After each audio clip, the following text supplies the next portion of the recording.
Hi, Tim. Welcome to the Lives of the Artist. It's an absolute honor to have you here today. Well, thank you very much indeed. The honour's all mine, obviously. It's really lovely to be here, Nick. And congratulations on all your success. You just came second in it's just been renamed the Herbert Smith Freehills Kramer Portrait Award. And that's an amazing achievement. But why don't you introduce yourself a little bit to the audience so we get a bit more of an idea of your background, etc. Yeah, absolutely. Well, my name's Tim Benson, and I am a oil painter. I wouldn't say that I'm exclusively a portrait painter. I paint anything, but I definitely have a sort of bias towards portraits and people. I've been working as a painter professionally for the last 24 years since I left art school, and just sort of slowly building my level experience up, my career. And yeah, here we are now, almost a quarter of a century later. And I absolutely love what I do. And when were you first? I've been an admirer of your work for many years, but I'm just trying to think when I first would have seen it. When were you first in what was used to be called the BP Award? When did you first get into that? I was first in that in 2012. 2012. It must have been around that time that I started following your work, which absolutely love. So I've been an admirer for years. And where did you go to art school? So I did an art foundation course at Middlesex, which was really fantastic. So I tried a bit of everything there. I kind of knew already going into it that I was particularly interested in painting. Nevertheless, it was fantastic to try lots of different disciplines and to play around with cameras and installation and sculpture and stuff like that. And from there, I did the first year of my fine art degree up at Glasgow School of Art at the Macintosh, which was in the late 90s, so 1998 to 99, which coincided with Glasgow being the European City of Culture, which And was, also, many great artists have oh, come yeah, out of Glasgow art schools. yeah. I mean, from Jenny Savile to Peter Howson to, I mean, we can go, the list goes on and on. But an incredible pedigree, and I guess a great place to sort of study painting. Yeah, it absolutely was. And, you sort of felt like you were sort of standing in the footsteps of giants, really. And sort of, I suppose, sort of halcyon halls of production. It was quite a humbling experience, but nevertheless, an absolutely wonderful one. Sadly, short-lived because I had to come back down to London for family reasons. I'm from London, and I finished my degree, or did the second and third years of my degree at an art school called the Byam, which was subsequently, well, soon after I left, subsequently subsumed by Central St Martin's and became part of University of Arts. But the thrust there was very conceptual, and that wasn't really something that I was particularly interested in. So I think that in spite of that I suppose bias, I stuck to my guns and I just painted the whole way through, really, relatively figuratively. And so in Glasgow, it was more pro painting, and then down in London, it was much more conceptual. Yeah, I think that it was certainly when I was up in Glasgow, they were still interested in figurative painting. I mean, there was still, there was a conceptual element to it, and I think it was moving more in that direction. I don't know what happened after I left, apart from the art school burning down, but it was still, they were still invested in figurative painting, which was absolutely fantastic. So I was, very much in my element there and had a lovely time. And when you went to art school and you did your foundation year, were you very much focused on I'm fascinated in painting. I want to paint portraits, landscapes, whatever, but it was definitely a focus on painting, or were you very open-minded at that early point in your career? Um, I think it was a combination of factors. I think that I was definitely focused on the painting side of things. As to be honest with you, and I'm perfectly candid about everything, Nick, as focused as I was on anything at that particular time, which wasn't particularly focused. I was a callow youth, and I was very interested in the social side of things as well. So I do feel that if I had my time again, I would have perhaps applied myself perhaps slightly more than I did. But nevertheless, I still worked. I still produced work. Certainly at Glasgow, it's harder to do so when you're not really being encouraged. Though my second and my third years, it was, yeah, it wasn't as easy to be as focused as perhaps I would have liked to have been. Yeah, no, I mean, Read into we that what you will. we can you know, I completely understand that. And you know, if I went back to my art school days, you know, I could say the same thing as well. But you know, the exuberance of youth and you know, the enthusiasm of being social and you know, being, you know, I don't know how to explain it, but there's so many different factors at that point. Yeah, I feel that you know, I've become much more focused and obsessed with painting as my years have gone on, because it's really the only thing that I really, really, truly believe in outside of obviously my family. And I think that's happened with many artists. I mean, if you look at Lucian Freud, for example, his early career, he was socializing a lot and, you know, man about town. And, you know, in his 40s, he just basically gave up on everything and just painted the rest of his life every single day. yeah. I think that for me, that sort of that the genesis of that actually came immediately after art school. I suddenly developed a work ethic and a real hunger for painting and pushing myself. And you know, I was fairly rigorous actually. And yeah, and it was that has formed the sort of the bedrock of what I've done ever since. I'm fairly devoted to not just the craft of what I do, but the concept behind what I do as well. And yeah, I'm a very different a different animal now to how I was 25 years ago. That's for sure. Let's go back to the Herbert Smith Freehills Kramer Portrait Award. You have entered many times, but firstly, let's start with the most recent achievement of coming second in that award. And you painted a gentleman called Cliff, who you've painted quite a few times. But this was sort of the biggest, most ambitious painting that I've seen of yours, of Cliff. Can you tell us a bit of background about that? Yeah, so I've actually only painted Cliff twice. This is the obviously the second and larger iteration of Cliff. Um, yeah, it came from a project that I was working on pre-COVID, actually, back in I think it was 2018. It was portraits of people in my borough, London borough of Haringey, where I live, and just painting portraits of people in the community, really, that were doing interesting and important work, really, and a very varied range of different types of people doing all sorts of different jobs, and that's showing, I suppose, the fabric of the community in which I lived. And Cliff was one of those guys. He was introduced to me by a mutual friend, and so I painted him as part of that project. Now, the project itself, it rather came to a halt with COVID. But I'd like to sort of you know, revisit that one day. I did actually 5 or 6 quite large scale portraits of different people, and I'd like to continue. There was also one of Daphne that I love. Was that part of the same project?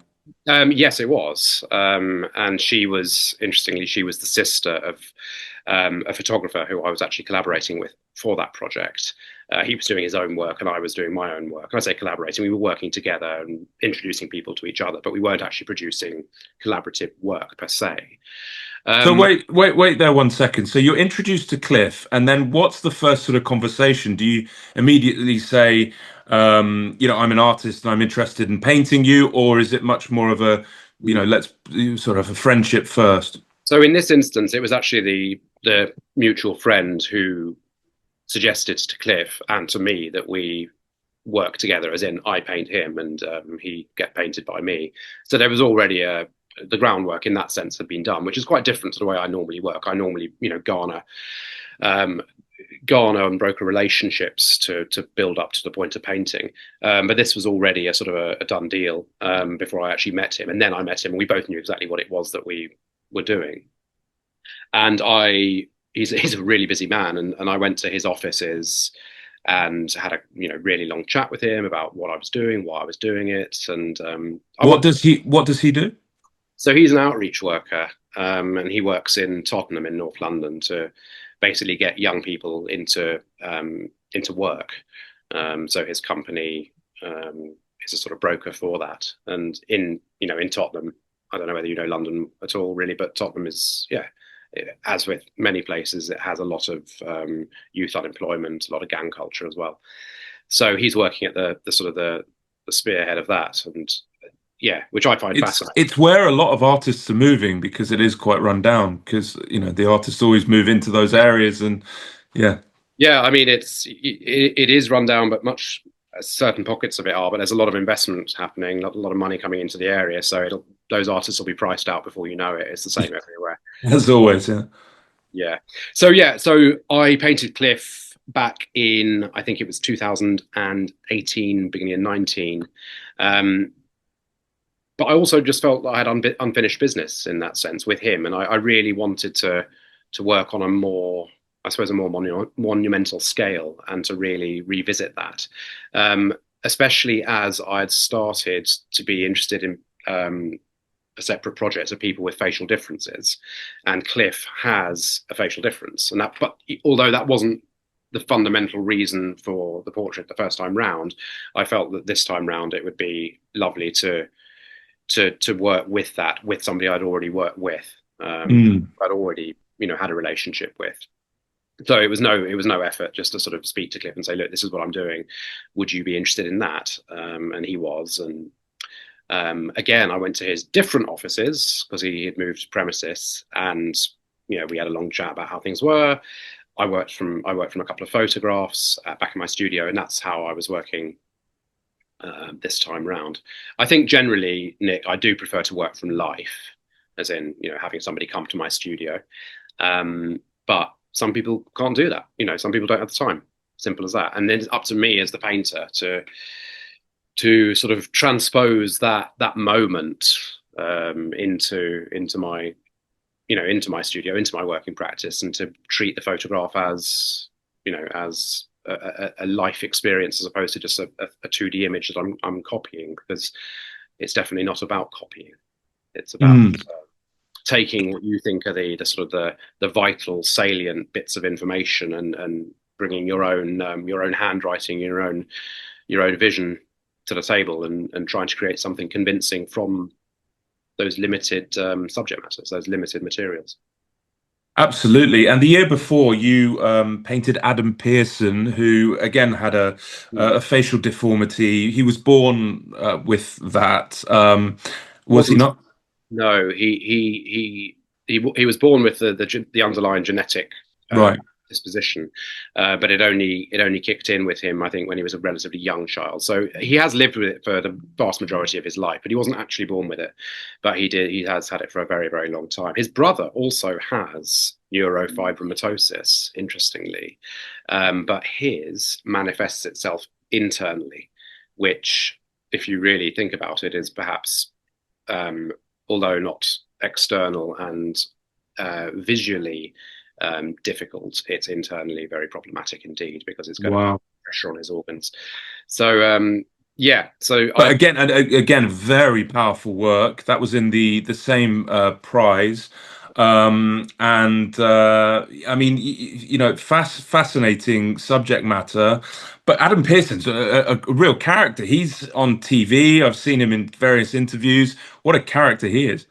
He's a lovely guy, and I've painted him twice now, and I consider him a good friend now. We very, very quickly realized that we have a very similar sense of humor, similar cultural references that we pull on, and yeah, so painting him in my studio, because he sat for me twice for different paintings, was no chore. It was just a very sort of symbiotic situation where, yeah, it was great. I mean, a lot of there were a lot of it was quite, what we said was quite unrepeatable.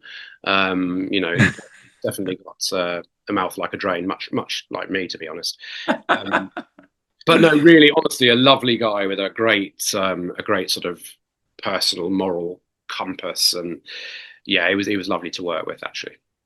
And how did you approach him? I mean, was it very much, I'm a painter, I'm a portrait painter, I want to paint you? Is that how you go about finding these characters that you paint? What is the approach, or is it more of a friendship? Well, with Adam, it wasn't an approach. He approached me. Interestingly, it was a very serendipitous situation. I sometimes teach at an art school called Heatherley's, and I walked into the staff room one day, and there was a young lady who wasn't somebody I knew, and I was like, "Hi, I'm Tim. Who are you?" And she said that she was an artist, a sculptor um, called Kezia Burt, and she was here using one of the studios, the sculpture studio, to sculpt a gentleman called Adam Pearson. And I was like, "Oh yeah, no, I know who Adam is. You know, because obviously he's very well known and recognizable." And she said, "Oh, fantastic! You know, why don't you come and have a chat when I'm sculpting?" I was like, "Well, look, if you don't mind, I'd love to. That'd be fantastic." So, trying not to step on anybody's toes or ruin her train of thought when she was working, I knocked during my break, and yeah, just Adam and I got chatting whilst he was sitting, and just got on really really well. You know, when you just really click with somebody, it was just effortless. And I was thinking the whole time, I was like, Christ, how am I going to ask him if I could paint him? Because I was like, I really would love to paint you. You are, you're a fascinating character. Um, and he got in there first. He said, would you like to paint me? And I was like, no, of course not. Absolutely, yeah, definitely. I'd absolutely love that. And then he came to my studio the following week. So yeah, he saved me my blushes, basically. Fantastic. And how is your studio set up? What kind of studio environment do you like to have? Is it completely quiet? Do you like to have music going? Is it constant visitors? Is it a mess? Is it clean? What's your studio like? Because I always find that very interesting how artists set up their studios. It's a very personal thing. Yeah. Well, I'm led by by the space that I'm in. I don't have the luxury of the sort of romantic art notion of an artist garret with high ceilings and big windows and all of that stuff. That's not how I am. I my studio is very much a sort of a very, how can I put it? Well, quite ugly, just room in an artist studio complex. Um, How it's an far from your house? 15 minutes walk, which is Oh, that's good. absolutely brilliant. That's the key for me. Is it's near enough to physically go to work, but far enough away from home to feel like I am actually going to work as well. So I need that separation for me personally is quite important. Yeah. And yeah, it really offers me that. So it's the best of all worlds. But yeah, it's not pretty. It's it's an old council, Haringey Council building, which has been converted. The top two floors have been converted into various studios, artists, artisans. We've even got a nail bar in one of them. So it's all different sort of people working, and a lot of them keep very different hours. So we do have one or two businesses that run during the day, one or two artists that come in during the day, like me. But we also have people whose it's not their main line of work, and they come in the evenings or the weekends. So it's good. It's quiet, which I need and like, but there's just enough turnover for you not to feel completely isolated. And do you, I mean, I know you've got a family. Do you treat it like a job like essentially I'm going to work at whatever 9 o'clock and I come home at 5 o'clock and it's that sort of routine, or are you just there whenever possible? Well, I mean, ideally it is that sort of routine. But with as a very young family, its routine is rather sort of out the window. So I'm having to do a lot of drop offs and pickups, and summer camps and stuff like that at the moment. So I get in here whenever I can. But it's amazing, when you don't have a huge amount of time at your disposal, how focused you can be. And I sort of use that. I'm very, very focused with what I do when I have the time to do it. But normally, pre kids, I should say they're almost 3 and 5 years old. So I'm right in it. Pre kids, it was very much, yeah, I come in at 8:30 and I wouldn't leave till 5, and that'd be 5 days a week. Yeah. And when you were growing up, was there ever a moment that you saw a work of art or a portrait or something like that at whatever age and you thought, I want to be an artist? Yeah, I mean, right, really early. I'm from Highgate in North London, and that's actually very near Kenwood House. And Kenwood House has an amazing collection of art, including um, a, an astonishing Rembrandt self-portrait, one of his late self-portraits, and I think, for me personally, his greatest painting. And yeah, my mum used to sort of drag me there, kicking and screaming, when I was about 5, and plonked me down and said, "Son, that's a painting. That is a painting." And yeah, she wasn't wrong. So I think. And did He, you fall in love with it immediately, or was it more? I did Yeah, actually. yeah, yeah. It was a very sort of instinctive reaction to it. Yeah, there was just something so. There's just something absolutely intoxicating about it. And then obviously, the more I learned about painting and art history, the more I realised how avant-garde it was, and Oh doing. no, I mean it's one of my favorite paintings. I mean it's definitely in my top one, two, three. I mean, you It's know, like, people ask me if you could have any painting in the world. I always say that one. yeah, It's one of those paintings that obviously you see it in books, but when you go and see it in life, and I've seen it hundreds of times. I always do, the pilgrimage to Kenwood House whenever I can, and you see it in the flesh. It is just astonishing. it's mesmerising, isn't it? It's just got its own sort of its own life. But It's a there's also a sense that it's more alive than the people in the room. It's this very strange thing where you think it this man's shimmers. 350 years dead, 400 years dead, and he's more alive in that painting than the viewers alive looking at it. It's It, bizarre. as I said, it shimmers. It's got this sort of ethereal, almost otherworldly thing going on. I just can't begin to work it out. Really, it's just a ridiculous painting. It's wonderful, beautiful. Yeah, I think that mystery that you can't work it out is very important. Those are the paintings I keep coming back to looking at. If I sort of get a painting, like, I mean, I don't want to sort of rub anyone's nose in the mud, but something like a David Hockney, the very sort of okay, I get them, and I don't really want to keep coming back to them. But something with mystery, like especially Rembrandt paintings, that mystery is very important. I want to keep coming back. I travel to other countries to see them. There's another painting by Rembrandt called Claudius Civilis that has that same incredible intensity that just there's a mystery to it. Yeah, and another one that I absolutely love is portrait of Saskia with her hoiked her dress up just in the pool. It's, it blows your mind. Just the looseness of the brushwork, yet the expression in it, and just it's absolutely on point, and yeah, and tender as well. So yeah, Yeah, and it also just really makes you think about the man. What kind of life was he living? What was going on in his life when he was painting these things? yeah, And the mystery of, this sort of endless mystery, because there's not that much about his life. There are things, mm, and I've spoken to, experts on Rembrandt on the podcast that explain little, anecdotes and things like that. But, there's still not that much known about him. Not like Lucian Freud, for example, that there's huge books about, every detail of his life, because, yeah. obviously he was a Freud and he was famous from very early on. But Which I think is part of for me, part of the appeal, part of the draw is that you're having to look at the work itself for clues, and you can surmise your own, your own opinions. But it is just undeniably brilliant. yeah, and his self Want of a and better it, word. and his self portraits in general. There's just this incredible. There's just no paintings I've ever seen with that sort of power, especially self portraits. And us humble artists can try to paint self portraits on that sort of that with that intensity and that visceral, it just incredible work. But we can't even get close. They really are something else, those Rembrandt self portraits. Agreed. You seem to love the physicality of paint. How did that evolve? Was that something that you just went for from very early on when you started painting, or did it evolve? And where did that come from?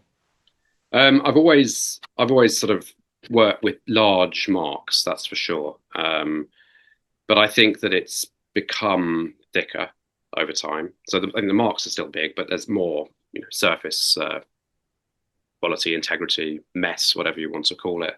I love that sort of visceral element, and what I particularly like with the thicker paint is the idiosyncrasies within the marks that you as the artist can't legislate for, that you're not in control of, and that for me is this constant thrill of this relationship between myself and the paint, where no one is in no one is in control of the other. I want to exercise a degree of control, but I don't want to cede. I don't want to have too much control, otherwise things end up becoming contrived. So I want to be kept on my toes, and for these little accidents to happen, or big accidents to happen, that I use strategically.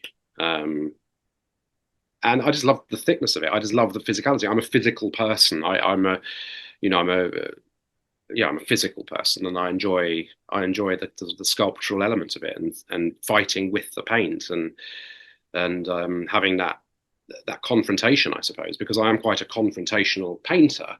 Not necessarily not just in the subject matters, but certainly the way I work. It's not a relaxing ride for either myself, the painter, or the viewer. But I think And would you say that's evolved over time? Were you putting a lot of paint down very early in your career, or has that evolved more as you've developed? no, that's definitely an evolution, Mm. and something that I'm sort of continuing to try to take further and further and further. How far can I take it before it just falls into pure abstraction? Because it's nothing new, is it?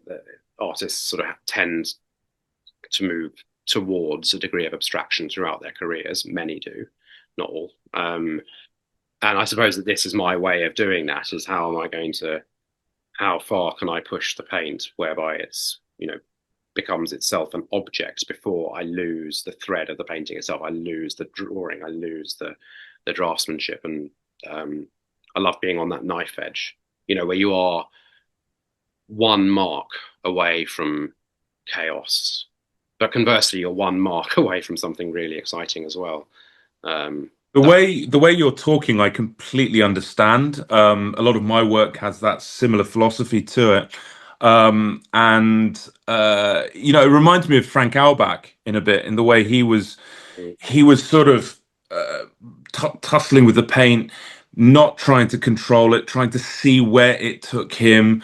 And because of that tension within those works, those Frank Albach works, I've fallen in love with his work. I've completely fallen in love with his work over the years. But was he an influence? Did you ever look at Frank Albach's work? Yeah, yeah, definitely. And Kossoff and people like that as well. And people like Soutine, different use of paint, obviously, but that sort of that visceral nature to what they're doing, and how far you can push it before it becomes, something it's not meant to be, I suppose.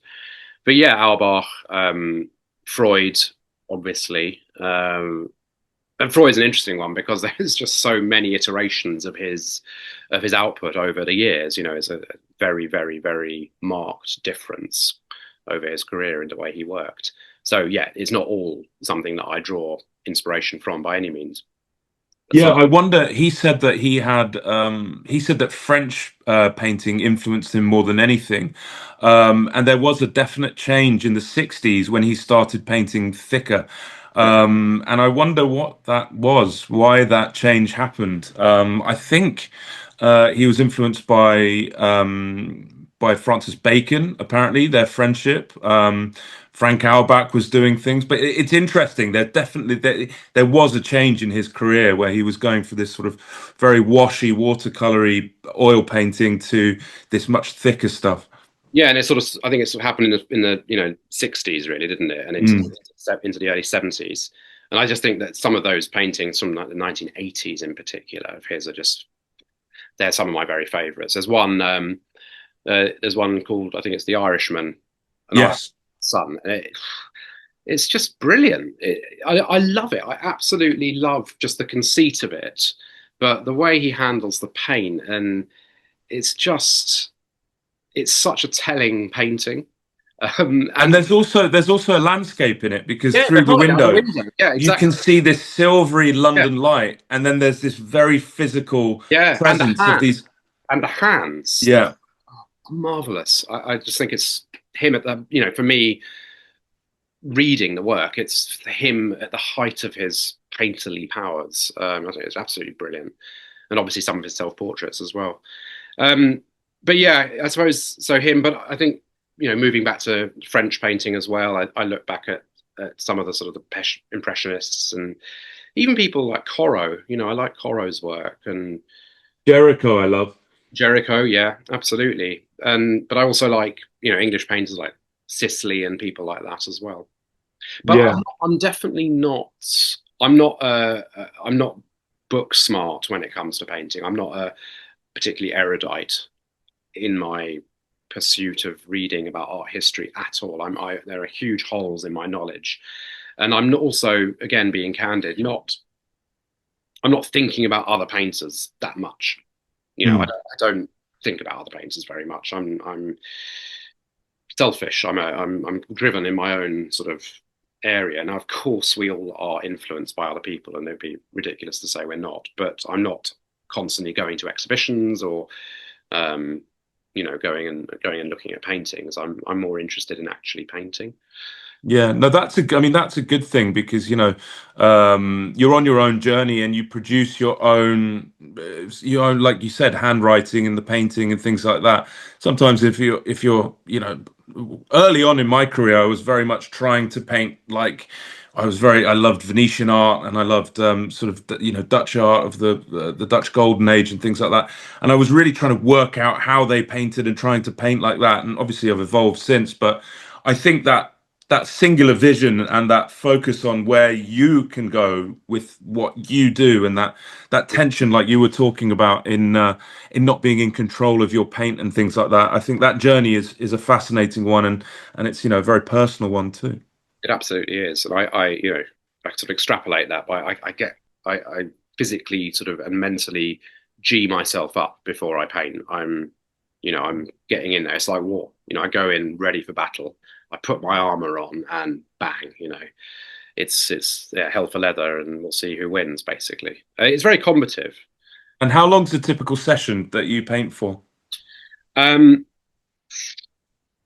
Well, it's really size dependent, to be honest. So if I'm doing a small painting, like a small portrait, yay big, yay big, yay big, or landscape, or whatever, then I rarely do more than 2 hours because it's Mm. normally done, to my you know satisfaction, or not, or it's failed. Um, but with the big stuff, the really big paintings, I'm really kind of not fit for purpose after about 4 or 5 hours. Yeah. I can't. I'm totally spent. The energy's gone. My focus is. My head's all over the place. And but that being said, hopefully by that point, even with the big ones, I've hopefully sort of broken the back of it. I've got what I want in terms of tonal, chromatic balances, the key ones in place. The framework is there. Mm. So I feel that I've sort of reached the end of that phase of the painting, and then I leave, and then go for a second pass the next day. Mm. But It's important the way you work. I mean, excuse me if I'm wrong, but it is important to get it down because it's very wet and wet, and the blending of the impasto and the thick brush work and the thick paint. It's important to kind of get it in a session, isn't it? yeah, I mean, yeah, the sense of urgency is very much prevalent in my process. And yeah, in terms of, I think, my own personality, I'm highly impatient, and I want it done yesterday. Um, but I also recognize it's all about rhythm, and once I've lost that rhythm, I then lose the interest in something. And once the interest isn't there, it's not going to happen because Mm. I'm just not, I'm not going to be motivated. So it sort of one feeds into the other, really. I just work. I like to work quickly. I think I'm at my best when I'm working quickly, where it's intuitive, instinctive, highly rigorous, because I am observing very, very acutely. But that has to be the driver. When I'm sort of wafting a brush, it's not usually a very interesting outcome. Yeah, I mean, when I look at your work, it's like, every mark sort of tries to do something, and that's fascinating to look at. How and how the vibration of the whole thing works. It's you're making these individual marks, but the whole thing overall has this vibration to it, and I just love it. As I said, a big admirer of your work. You also paint landscapes. How do you divide your work between landscape painting and portraiture? Obviously, you're painting landscapes. I don't know, 50% of the time, or is it more sort of 20% of the time? How do you divide it? Yeah, I would say it's probably 10%, if that, landscape work. I actually cut my teeth painting landscapes out of art school. I mean, relatively abstract, not particularly sort of site-specific landscapes, but things like, Skyscape 1, Skyscape 2, or, Landscape 1. Do you know what I mean? I wasn't sort of doing, cows in fields or things like that. That's not really what I'm about. Um, so yeah, that was the genesis of what I was doing. But And now, yeah, go it on. it seems to be very much capturing light. You're Yeah, very fascinated in capturing light. absolutely fascinated in light and the sort of the sculptural element, light sculpting whatever it's falling upon, whether it be a landscape or a head or a body or whatever. For me, it's all part of the same stuff. Landscape painting, portrait painting. It's painting, and I definitely wouldn't call myself a landscape painter or a portrait painter. People say, "Oh, you're a portrait painter, Tim," and I'm like, "Well, no, not really. Painter who paints predominantly people, but I also paint anything, landscapes, still lifes, whatever it is. But it's ascribing exactly the same working methodology to any painting I do. In fact, I use the same colors for any painting I do, whether it be a landscape or portrait. Well, the art world likes to pigeonhole people, and artists hate it, but the art world just likes to do it. Typically it just likes to say this person is this thing, and Yeah, this is, it's the way it yeah. is. Look, I'm not gonna get pompous about it. People people can call me what they want. Really, it's fine. I don't really mind, Nick. You get to a point where you just just paint pictures and Yeah. people can do what they want. It's fine. Absolutely. And you've traveled the world advocating for, the sort of climate change and the rising sea levels. And I know that you combine that with your art. Can you tell us more about that and Yeah, what you're doing on that front? yeah, absolutely. And I think that this is probably at this stage in my, let's call it career, work, life, probably the most important thing that I'm doing. I think, I think I woke up one day, when was it? In the sort of the early teens, 2012, 13, something like that. And I just felt rudderless. I felt like it was all very well producing work and painting and learning craft and and I don't get me wrong, I absolutely love the stuff of painting. That's for me fundamental. But I just felt that being greedy, I needed something more. I needed a reason to do it, not beyond, Purpose. Purpose. yeah, beyond just the joy of painting, I suppose. So my first sort of foray into that area, let's call it the intersection of arts and the humanities, was a project of portraits of people who had had Ebola in West Africa in 2015. There was an outbreak in West Africa. And so I went out under the banner of King's College London. So my wife's a doctor, and she at the time was working with King's, and she told me about work that King's were doing in Freetown in Sierra Leone, in the main hospital there, putting in the Freetown, Sierra Leone's first isolation unit to help to lock the disease down, basically. So I approached them and I was like, look, I certainly don't want to come and mess about or mess anybody about, but would you have any interest in me sort of chronicling the situation out there through painting, through portraiture? And much to my surprise, they said yes. Actually, that would be interesting for us. So off I went, donned my backpack during the outbreak, and yeah, went and basically embedded myself in the Connaught Hospital in Freetown and met, interviewed, and subsequently painted 40 individuals who'd either had Ebola and survived, or the people that had been treating them. And then I had an exhibition in London, fairly large scale portraits, and much of the proceeds from that went back to King's Sierra Leone Partnership so they could carry on fighting the disease there. What an amazing initiative. I mean, that's incredible that you did that. What was it like on the ground getting there? I mean, Ebola is one of the scariest diseases, but I mean, what was it like actually being there on the ground? Well, it was coming towards the end of the outbreak, so probably not as bad as it would have been, say, 6 months prior. But still, I mean, it's effectively a war zone, and going into the hospital, people are PPEing up, and yeah, I mean, people were dying. But from my own personal point of view, I'm lucky enough to have travelled, quite extensively. So I've been to a lot of, certainly sub-Saharan African countries before, and various other countries, low-income countries. So the way that people, the way that people were living was not, in any way a surprise to me. But obviously, is different when you're dealing with a pandemic like that. And yeah, I was obviously, I'm human. I went out and I was fearful initially, but when you start to listen to the stories of what people have been through and how they've dealt with it, your own personal worries, they really do recede very, very quickly. And yeah, so I wasn't really sort of particularly worried for my own safety. But you'd have to put all the PPE gear on to It go was in it and was at that point it was masks and yeah, goggles and stuff like that. But I wasn't, dealing with people who actually had Ebola at that point. They were all clear of it. But there were people that were coming in who did have Ebola, but that's not the particular part of the hospital I was working within. Although, as you can imagine, in these situations, it's all relatively porous, so mistakes do happen. But no, I didn't, thankfully, contract it. Yeah.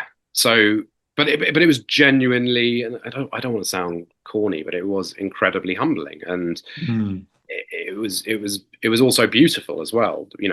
People's resilience, and these guys were, in fact, literally heroes. They were recognised by, I think they were Times magazine's collective personality of the year, with the Ebola survivors and the people treating them in Sierra Leone. Wow. So, Wow. they were incredible.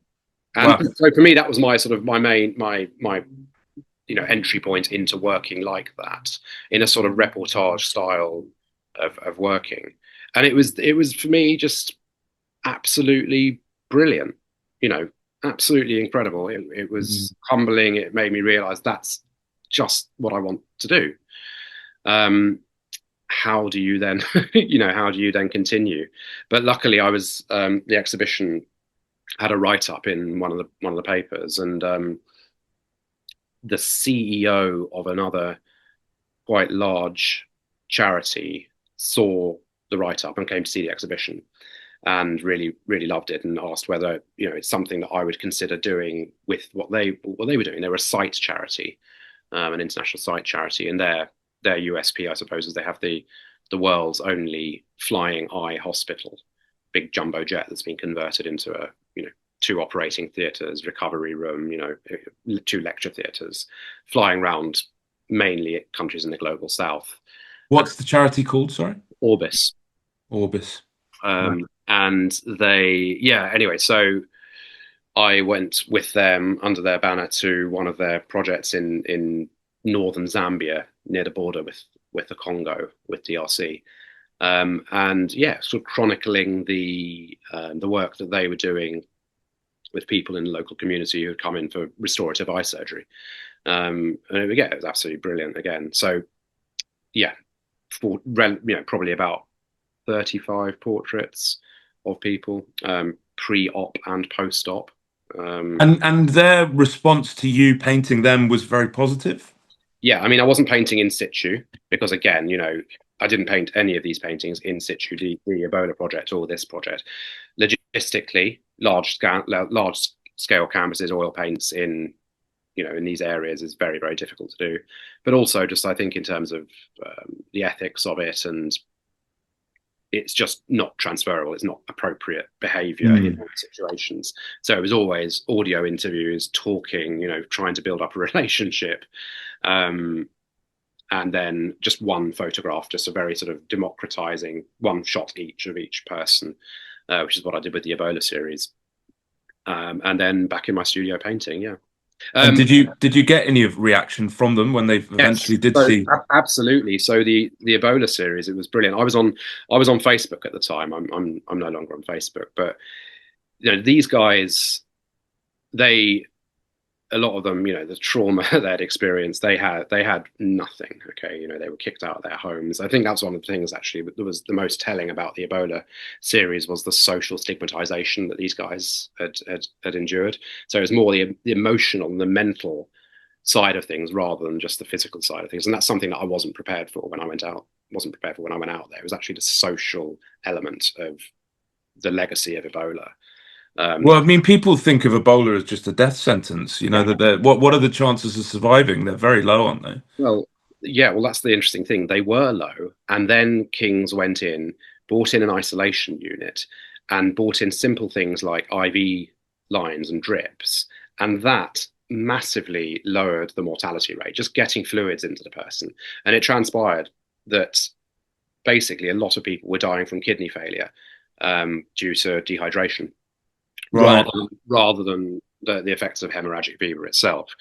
So the mortality rate went down considerably once these simple procedures had been put in place, which was obviously, massively important. But anyway, so these guys had Facebook accounts, and yeah, I'd post the photo, I'd send it to them, Facebook messaging, and then they put it on their account, and it's amazing the comments. So they would be very, very, very polite, and Mr. Benson, thank you, this is wonderful.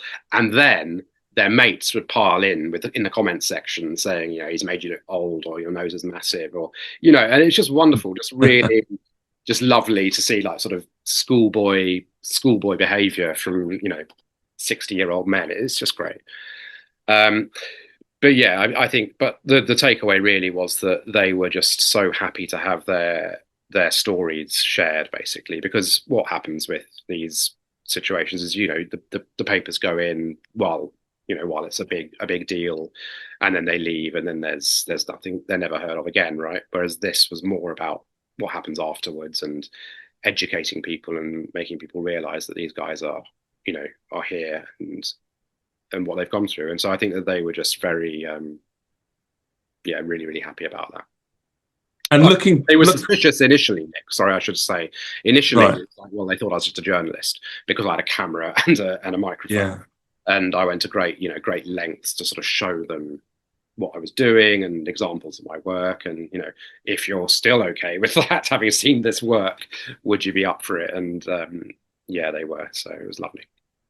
And looking back on that experience, I mean, sometimes that I think that creativity is the meaning of life, and other times I'm very disillusioned, and I just think, oh God, it doesn't really help anything. But I mean, we're all ants, and we're all to death, right? But but looking back, do you really sort of get a sense that it helped, and you helped, and the funds that were raised helped, and it was really a worthwhile thing? I mean, yeah. I mean, yes, it's very hard to quantify what X amount of money does in a particular situation.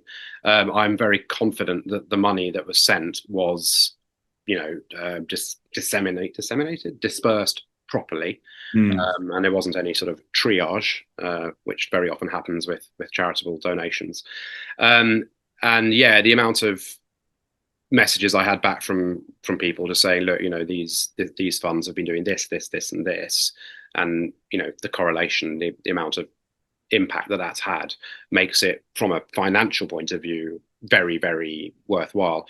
But I think from a social point of view as well, I think just having those guys saying, actually being able to talk about this and put something on the record, because they were, this side of things, the mental health side of things, the social stigmatization side of things was not documented. There are no resources in these situations to be dealing with PTSD, which I think a lot of them had undiagnosed. But, you go through something like that, there's going to be a consequence. And I just think having the outlet to do that, they were, they specifically said that was very, very important to them. So that for me is as important as anything. But from an artistic point of view, the fact that people here in the UK bought work of people that they'd never met before because they were moved by the stories and hopefully the work itself, the combination, for me was just the most sort of, the most validating thing that could have happened. That they were just so moved to do that. I thought that was wonderful, and it made me less cynical. It sort of helps to restore your faith in people a little bit, if ever it's shaken. amazing. And is there ever a time where you meet someone, your subjects and your sitters and the people you paint, they have these fascinating stories, and it feels like you are compelled to tell their stories. But is there ever, people you meet and you think, no, they're keen to be painted, but you think, this is not right, this isn't sitting well with me, or it's not naturally working out? Yeah, yeah, absolutely. I mean, it's a sort of, it's got to be you know, a two-way street, hasn't it? You know, you need to have a relationship that you believe in, I think, as a painter. And I think that I don't get that many commissions. You know, I'm not a, although I am actually a member of the Royal Society of Portrait Painters, I'm not a very sort of traditionally commissionable painter, because I don't make people look pretty per se in that sense. So I don't. So what I'm saying, Nick, is the people that do want to have be painted by me, there's already a form of triage, I suppose, that's already happened by dint of them being interested in my work and thinking, Mm. yeah, that's something that I would like to represent me or somebody I know. So there's already more sort of duality there. And yeah, and I think that that's very important. Commissions are very inhibiting. There's much more of a freedom to. I mean, Lucian Freud hated doing commissions. I think he only did a handful in his life. Yeah. And John Singer Sargent, for example, he gave up on commissions because he just got absolutely sick of them. But there's an inhibiting element to them because you're sort of making a work for what the sitter wants rather than Well, what you that's what no, you. but you see, that's definitely not what I do, No, exactly. and that's absolutely not. I'm not going to move on that. Mm. I'm not going to make a work for what the sitter wants. I'm going to make a work for what I, as the artist, want. And call me arrogant and shooting myself in the foot, most likely. And look, I'm not. People are not banging the doors down to get painted by me. It's not like I'm, suddenly it's like, oh, it's fantastic.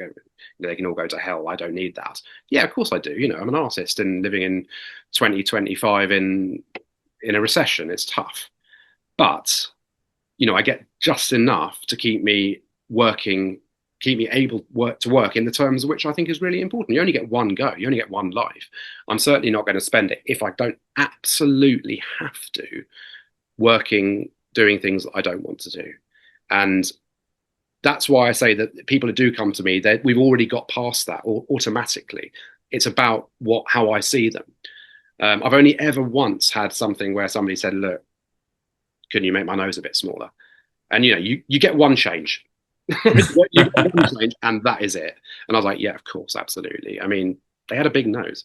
That's the thing is, you take the things that you see initially, the things that you strike you, and then you just you play around with them, you amplify them. You don't want it, for me. There is a degree of caricature in painting, in portrait painting anything. There's a degree of caricature. It's the filter that you use, and yeah, if that means that I'm going to sort of perhaps enhance something slightly, so be it. And now it's not spitting image levels of caricature. I'm not going to do a hatchet job on somebody, but these are the things that interest me as the artist, and I think that that's very important. Um, Very, very, very important. nuance, the expression of an eyebrow, whatever it is, and I think that that's what separates me from another artist. Is my Absolutely. Yeah, it's your vision. It's it's your singular vision. It's your personal yeah experience of also painting. yeah. And if you don't follow that, it feels fraudulent in a way. I just think, well, then if somebody's not into that, then that's fine. Mm. Go somewhere else. That's cool. But I'm not going to homogenize what I do just to please a few people. That's not going to happen. Yeah, absolutely. And how do you think platforms like Instagram are changing the way people view art? Do you think that, I meet people that don't go to museums very much, and I've got a huge audience in Iran and in India that can't go to European museums, for example, and they're fascinated in seeing these portraits that I put on my platform of European art, Mm. historical portraits and things Yeah. like that. But it's sort of it's an amazing platform to view art, but it's also changed the way people view art as well. Yeah, completely. It's a double-edged sword, isn't it? And that's exactly how I find it. I mean, interesting what you're saying about people from Iran. I mean, I've got loads of people following me on Instagram from Iran. Yeah, there's thousands, from Iran specifically, India as well. But there seems to be a lot of yeah, painting going on in Iran. That's for sure. Just as an aside, interesting you said. Yeah, yeah, Um, interesting. yeah, I think it's a double-edged sword, Nick. I mean, obviously, it's democratizing, it's bringing art to people that wouldn't necessarily get to engage with it, which I think is obviously a very, very good thing. Um, but on the flip side of that, suddenly everyone's an artist as well, right? So there's a lot of stuff that goes on which you see a lot of things, and not all of it is necessarily particularly interesting. But I think it's a tool for good.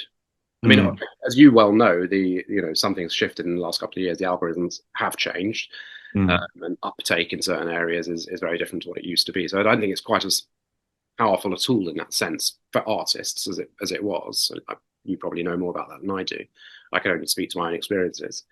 But no, I mean, I think that in terms of my own personal um, experience with Instagram, it has been in the past quite a good selling tool. I've sold work and got commissions and stuff like that through it. A little bit less now, I think. I don't think for me personally, it's working quite the same way. So I'm sure, like most people, very mixed feelings about it. And tell me about your self-portraits. You've done some incredible self-portraits, and I'm very interested in that process. I mean, like we were talking about the Rembrandt self-portraits. I love looking at the Lucian Freud self-portraits, and I like self-portraits in general. They're a different sort of painting. What about yours? Are they just the fact that you haven't got anyone to paint and you've got yourself there in the studio and you're always available, or what's the Yeah, process there? I would love to sort of weave some elaborate story around this, and sort of digging into my inner soul and stuff like that. It's not. It's no. It's because I'm there, and quite frankly, it's a slow news day, and so I haven't got something else to do, and I want to paint, and I'm always looking to paint.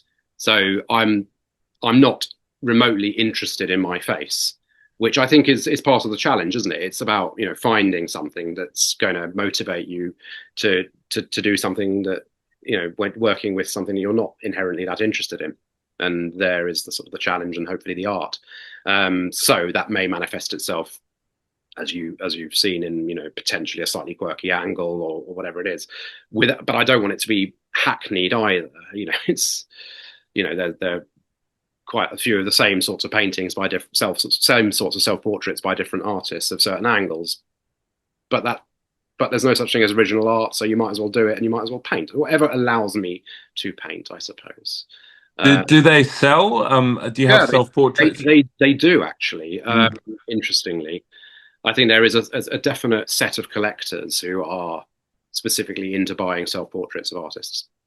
Yeah, and the Vasari corridor in Florence, I don't know if you've ever been there, but it's just a corridor full of self-portraits, only self-portraits Mm, of different artists, and it is fascinating to see yeah. that sort of genre of painting. The self-portrait is a very interesting type of painting. Yeah, but I mean, for me, there again, it probably comes as no surprise to you to hear that there's no difference to me between a self-portrait and a portrait of somebody else. I'm still just looking. It's Mm. just for me, it's just a visual thing. I'm not. Well, that's important. When there's a vanity in a self-portrait, it's awful. The late Rembrandt self-portraits lost that vanity. He had a lot of vanity in his early Oh, self-portraits, yeah, and then it lost it, and it was just it was a pure sort yeah. of observation of his The, life at the the end. trappings of wealth had gone, and you just look into it, just see it in there. It was there was a truth to it, wasn't there? Yeah. So for me, it's very much just a sort of a visual struggle, really, to try to produce something as an interesting series of marks that maybe looks a bit like me. But And if you, that's can I just quickly elaborate on that if you don't mind? yeah, of course. So the point of looking like me, or indeed looking like somebody else, that is absolutely the last thing I think about when I'm painting a portrait. The likeness, and this is what that's how I work. I also talk to my students about that. That likeness and the sort of pursuit of a likeness is certainly for me the enemy of painting. Mm. Because you're then not necessarily really looking hard enough at objectively at any given thing or area. If you get, you know, if you look hard enough, you equate that into good mixing, tonal, chromatic mixes, and put those roughly in the right area, the likeness looks after itself. That comes out of good visual referencing and draftsmanship, I suppose. But if I start thinking, oh, I need to look like me or them, then you're sort of almost making assumptions about what you're seeing rather than really, really looking and taking various, sort of perceived wisdoms into what makes a good portrait or what how a portrait should be. You hear all sorts of things about where certain things should be in a head, and I don't really subscribe to that. I think that no two heads are the same at any given moment in time. Light changes, people's color changes, all of these things. So for me, the absolute driver, and I'm being almost deliberately reductive now, slightly flippant, is just to look as hard as is humanly possible, which is why invariably after sessions painting, I'm seeing double, and I can't string a sentence together. Yeah, no, I can completely understand that, and I think that's very important to illustrate that, or to explain that, because I think people are becoming much more obsessed with likeness because of there's so many selfies and there's so many photos, and photos are so accessible. Likeness 100 years ago wasn't such an issue, Yeah. but now people are obsessed with it, and it's actually not that important. And likeness manifests itself in many different ways, and likeness Absolutely. is just about aping somebody's visuals. It's about nuance, and as we said before, the sort of the aspect of a cheek or the raise of an eyebrow, whatever it is. Those things really pertain to the person. Now, yes, it does need it does need, I think, to look like the person as well. What I'm always hoping for is that tension, as I said before, between the abstract and the figurative, and the likeness, and those two things sitting with each other perilously. So by that token, yes, it does need to look like the person. Otherwise, it kind of looks like you can't draw. But that is never the first thing I'm thinking of. I'd rather create a dog's dinner of a painting that is interesting, that has a interesting series of values, and it's got a sort of lyrical, rhythm to it, than something that's anodyne and looks exactly like me or whoever. That's not. Well, if you look at like a James Soutine painting, he captures the spirit of the sitter, and it is that person, but the likeness must be not even there really, but it's more there than sort of an Yes. actual likeness. Do you Yes. know what I mean? It's sort of I do. I it's know sort of exactly. hyper real. And that's exactly what I'm going for, is to make the person more them than they are in reality. Yeah. Yeah. It's almost, as I say, it's the degree of caricature of sorts. Yeah. Yeah, no, I completely understand that. And the last thing that I just wanted to ask, if you had advice for a young artist just starting out, what would you tell them? And what advice would you give them for how to go about their sort of career and how to start, really? Oh wow, this is something I do get asked an awful lot, and something that I really struggle with giving a good answer to. I say a good answer, a useful answer, something that somebody can actually say that's something that I can take and do.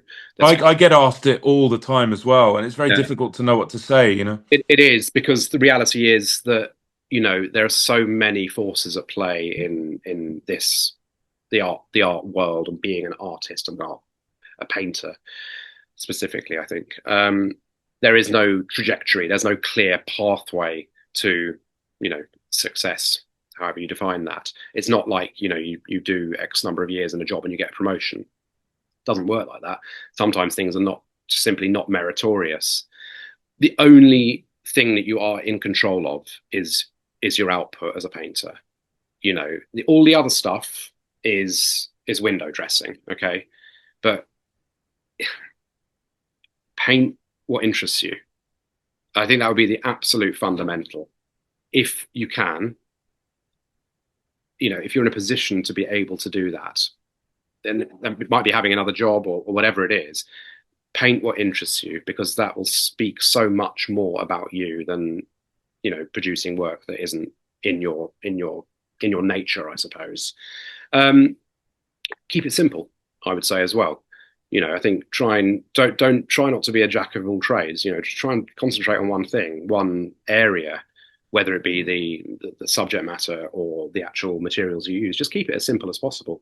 As I said, I use the same colors for any painting, and I also use one brush for any painting as well, but that's perhaps slightly different. Yeah, if you can, a dedicated space to work is just so it's your place of your theatre of dreams, if you like. And I think that to have that relatively undiluted, you're more likely to produce work that actually means something. And yeah, you've got to develop a thick skin as well. Unfortunately, you're putting your work out there. Some people are not going to like what you do. Simple as that, and they're going to be very vocal about it. But I'd much rather divide opinion and be, polarize opinion with my work, and have my detractors than be in the middle where people are, yes, it's all right, quite nice, quite like it. I can't be more specific than that, I'm afraid. No, that's fantastic. That's absolutely fantastic. Tim Benson, I've loved talking to you today. It's been a fascinating conversation. Thank you so much for your time. And we will speak again in the future. But for now, thank you very much and goodbye. Thank you. Bye-bye.